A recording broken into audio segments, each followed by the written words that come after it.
So yeah, we upgraded the MP5. Now before I go over everything I've done to Zenith ZF-5, because yes, this is what it actually is, even though throughout the whole video, you're gonna hear me say MP5. Now real quick, for anyone wondering how I got this in the state of California, I made a whole video that walks through the process and explains how it's California compliant. So if you want to learn more about that, make sure to check that video out. Now in that video, I also mentioned that it would be nice if someone came up with a better takedown system, which someone actually took it upon themselves and did. So stick around if that's something you'd be interested in. Now, in my first video, I also talked about how I really liked the MP5 minimalist look, but when it came down to training, let's be real, you can only take a stock gun so far. So that's what this video is about. The upgrades I felt this MP5 setup needed, whether it was for performance, control, or just pure aesthetics. Just know every change and addition had purpose behind it, at least in my eyes. And I'll explain why as I go. So without further ado, let's just go through the upgrades, starting from the tip and working our way to the butt. First up, suppressor. I'm joking, please don't shoot my dog. Whoa! Obviously, this isn't a real suppressor because of course here in the state of California, civilians can't own those. Something about them being danger to public safety, you know, you wouldn't want two dudes shooting at each other without anyone having a clue they're in the middle of a shootout. Now, we both know suppressors don't actually do that, but they don't. So what I got here is a Kaw Valley Precision Mach 3. And again, just to clarify, in no functioning way is this a suppressor. What this does is it directs the gases and sound downrange. Not that this gun is that loud or spits a ton of gases that it really needed something like this.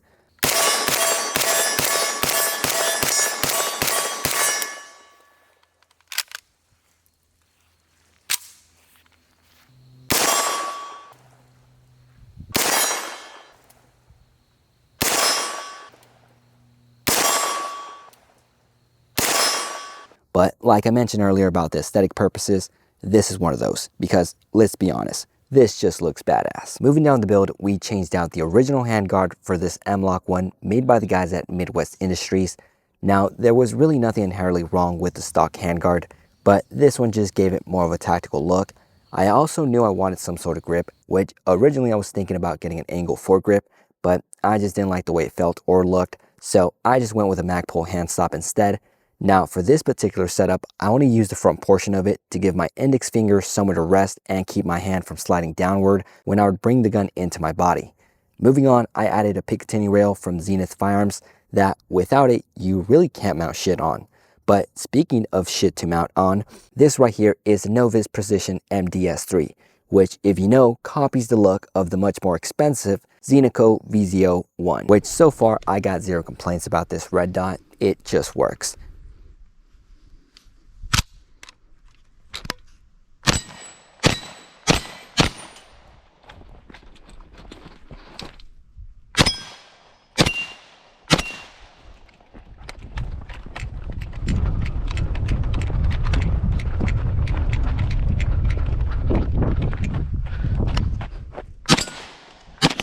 Now, there was a specific reason I picked this one up, and it had to do with the riser it comes with and the opening right down the center, which you get a straight line of sight to your iron sights, so if for whatever reason the red dot ever dies or breaks on you, you can go right back to your irons and keep shooting.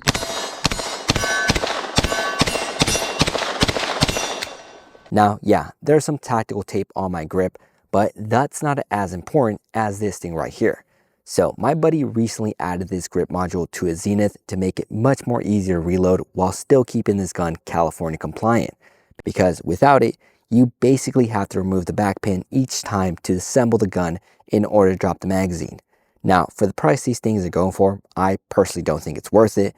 But if you want to see and learn more about it, my buddy's got some cool stuff lined up, which I'm hoping he starts posting to his channel soon. So I'll pop his channel up on the screen as well as leave it in the description down below if you guys want to show some support to maybe encourage him to get off his ass and start posting some of this content for you guys. Now, last but not least, we have a brace made by SB Tactical. Yeah, there's tons of braces out there that I could have gone for this MP5 build, but I picked this one for two reasons. First, it's a collapsible, so you get somewhat of that compact size back. Now, with my current setup, it's no longer small enough to be concealed into a backpack like it could when I first got it. It now sticks out quite a bit, so there's that. My second reason is comfort. This brace was one of the most comfortable ones I've had the chance to shoot with.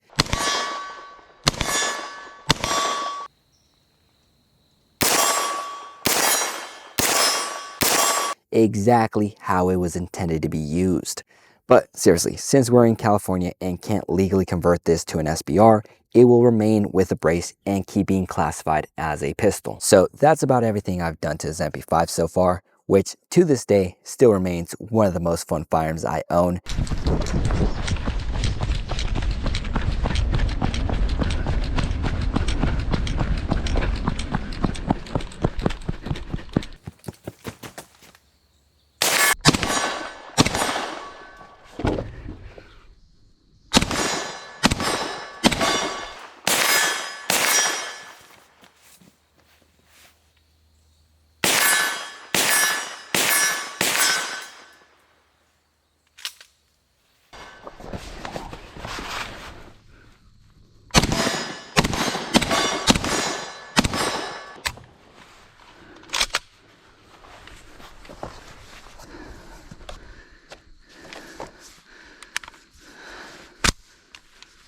It's incredibly soft to shoot.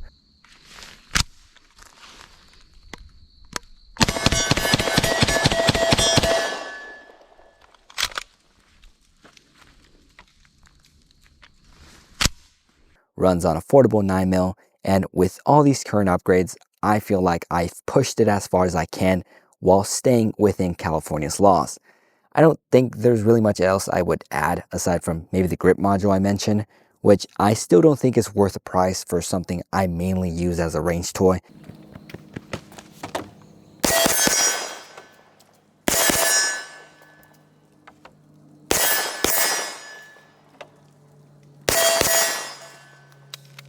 If anything, the next thing I'll probably consider getting is a comp mag that I've seen a couple of shops nearby messing around with, so I might just pick up one of those and see how that runs. So that's all I gotta say. Hope you guys enjoyed today's video. If you did, make sure to like and subscribe. Also, if you're interested in seeing some CCW drills, make sure to check out my Instagram at ShatTheWicked.